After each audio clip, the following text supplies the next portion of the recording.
Nice to meet you all. I'm Arai Shoji from Class 2B. Kazama-san. Yes, I'm younger than you, but let me say this. I intensely dislike you. Just what exactly was all this just now? You're making fun of this project. There really are countless spirits at this school. Quite a few of them are quite upset at your attitude. They call people like you frauds, crooks. Are you even a little repentant? I don't think people like you ever reflect on your own deeds. You intend to live the rest of your life out making jokes. And that's fine. It's your life, after all. But I'd like you not to drag me into it.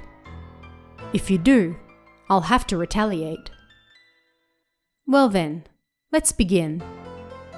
Because of Kazama-san's story, I now have to change mine.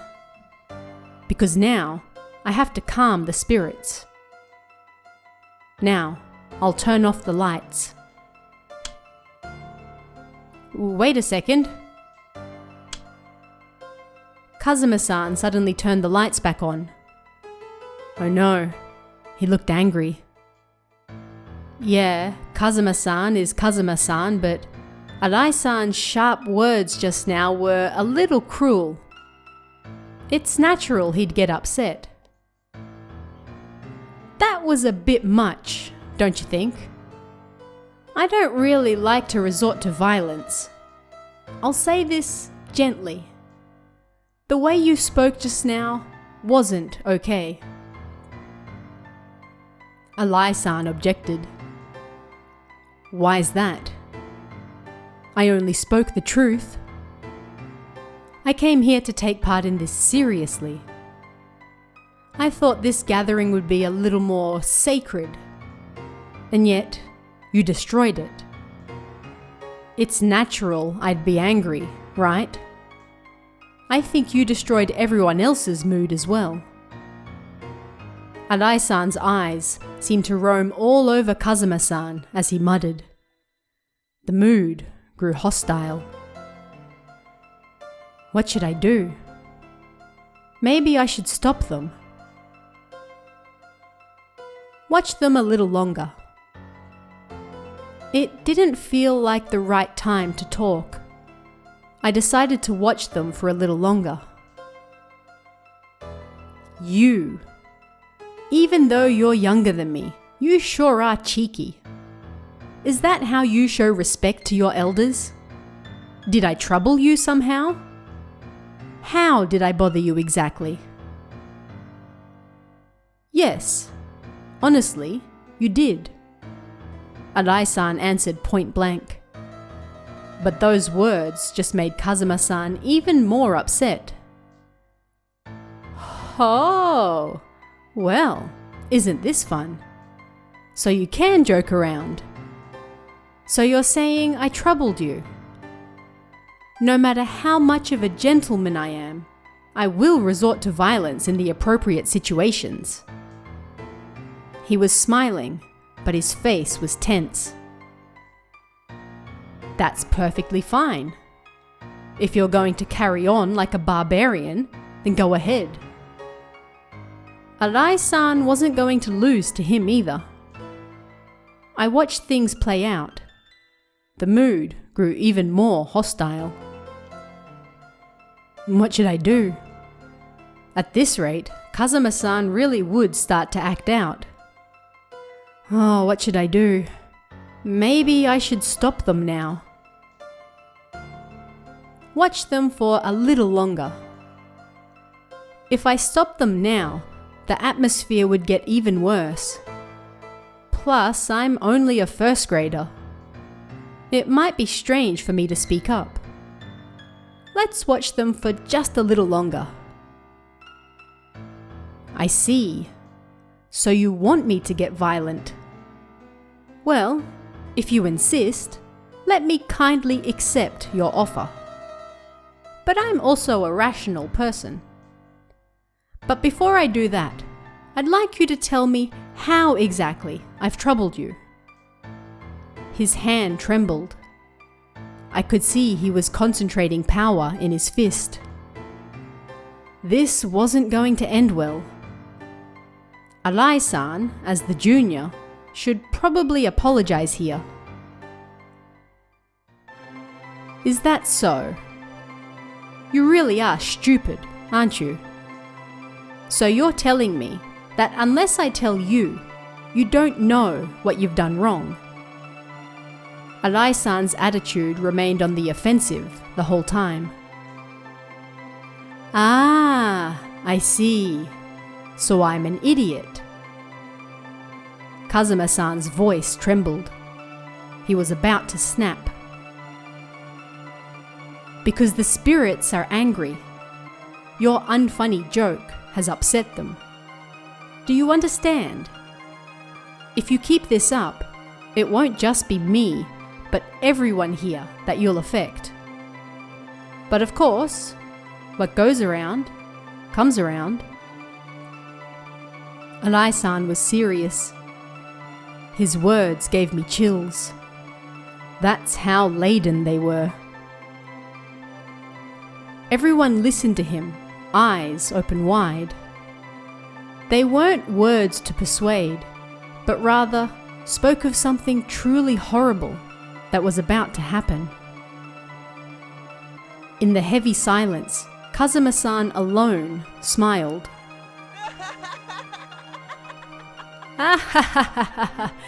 "How stupid!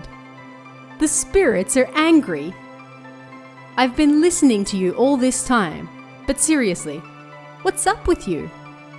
Are you trying to start a fight with me? You're not a kid, you know.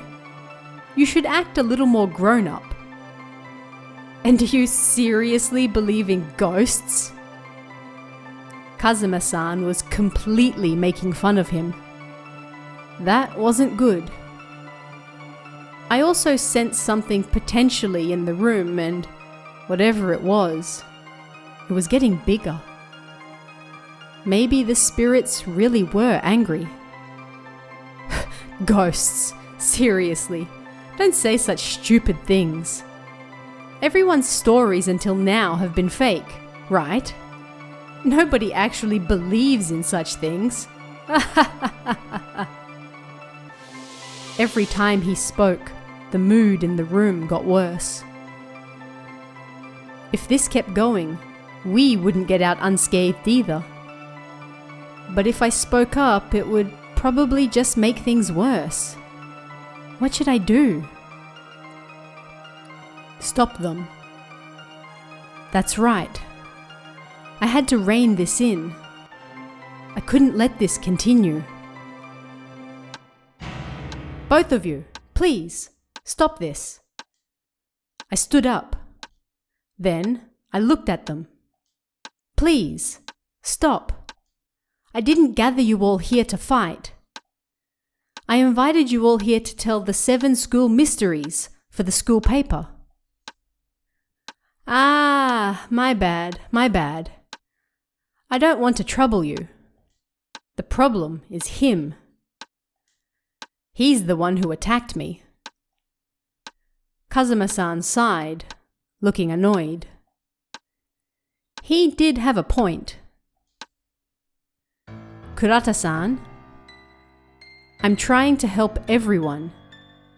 We need to make sure that this unpleasant individual doesn't curse us all." Arai-san also had a point. Kazama-san, always turning everything into a joke, also had some responsibility. What should I do?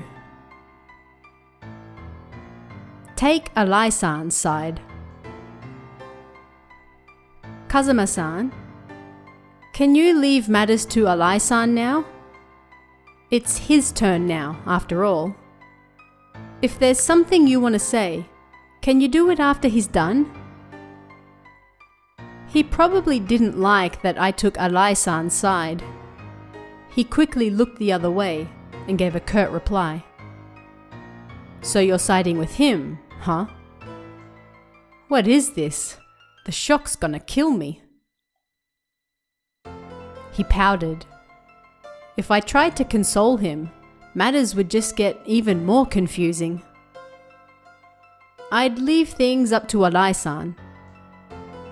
Well then, Arai-san, please go ahead.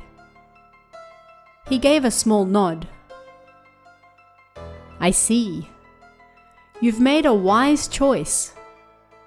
Well then, I'll turn off the lights. We must calm the savage spirits, after all.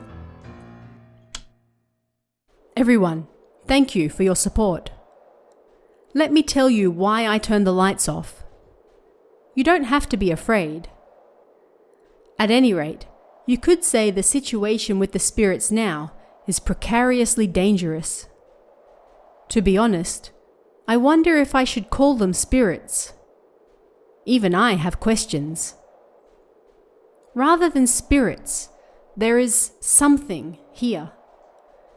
Because it seems those gathered here now collectively have strong supernatural abilities. Aside from one, anyway. And so, you can all feel it too, right? This presence. And that it's angry. I turned the lights off in an attempt to calm it slightly. If it's in a dangerous situation, then that means we are as well. Now, please do exactly as I say. If you do, then we should get out of this just fine. Okay? Answer yes. Yes, I answered immediately. All I could do now was believe him. Everyone else also agreed, although I couldn't hear Kazama-san's voice amongst them. Arai-san continued. Thank you. Okay, are you ready? Everyone, please do not turn around. Whatever happens, you must not turn around. They say that our ability to sense the supernatural when behind us is superb. Do you know why? Because we don't have eyes there. By relying on our eyes, our ability to sense the supernatural weakens. When you sense something, you often sense it behind you, right? That's because you don't have eyes on your back. People often say you get chills down your spine, right? That's the same thing. Now, I'm going to have you all feel this thing with your backs. This is why, even though it's dark, you mustn't turn around. But you can keep your eyes open. In fact, it would probably be best if you really focused on something before you. And then, I want you to focus on all the nerves in your back. Then pick up on the presence. This thing should be moving around the room right now. It should be slowly moving around behind all of us. Even if you do feel it, don't panic. We must stay calm and still. Well, did you feel it? You mustn't let your guard down. Even if you sweat, please don't wipe it. Don't move. Stay still and focus all your nerves.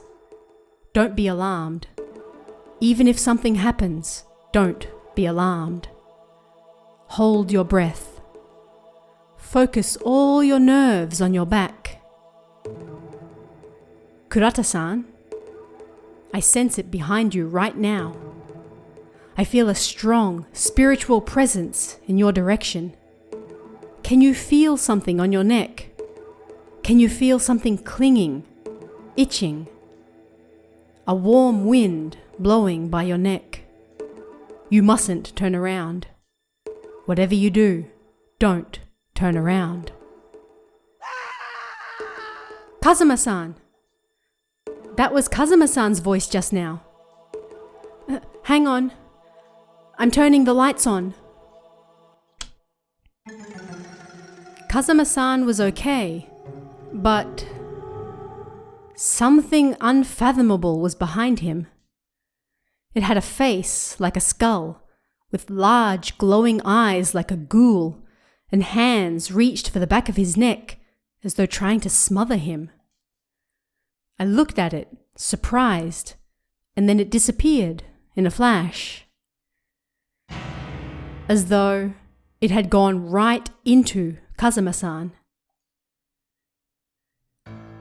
Kazama-san, you turned around, didn't you? There wasn't actually anything behind Kurata-san. Its target was you all along. It was behind you the whole time. I was waiting for you to turn around, Arai-san said, smiling. But his eyes weren't. Kazama-san stared blankly.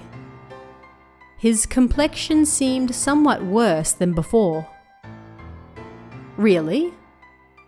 Did something happen? I don't really know. There's no such thing as ghosts, you know. I didn't see anything. He spoke sluggishly. All of his energy had disappeared.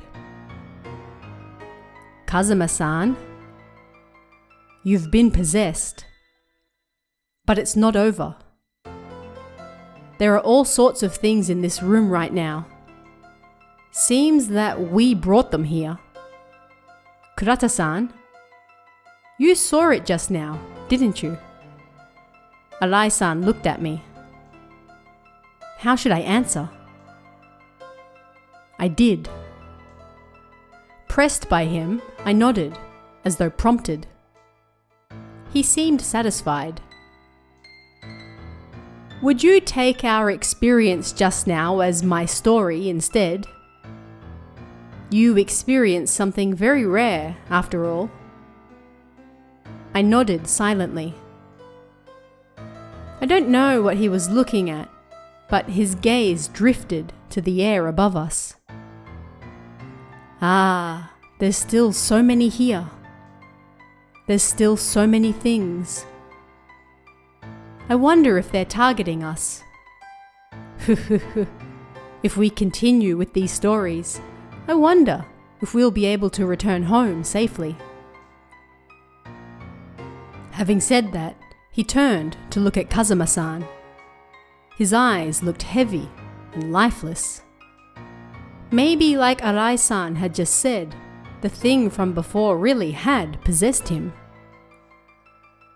Well, Kurata-san, shall we listen to the next story? My story was the 5th, so the next story will be the last. It would appear the 7th person hasn't shown up yet. He was right. If the 7th person hadn't shown up by now, then they most likely wouldn't at all. Only one more person.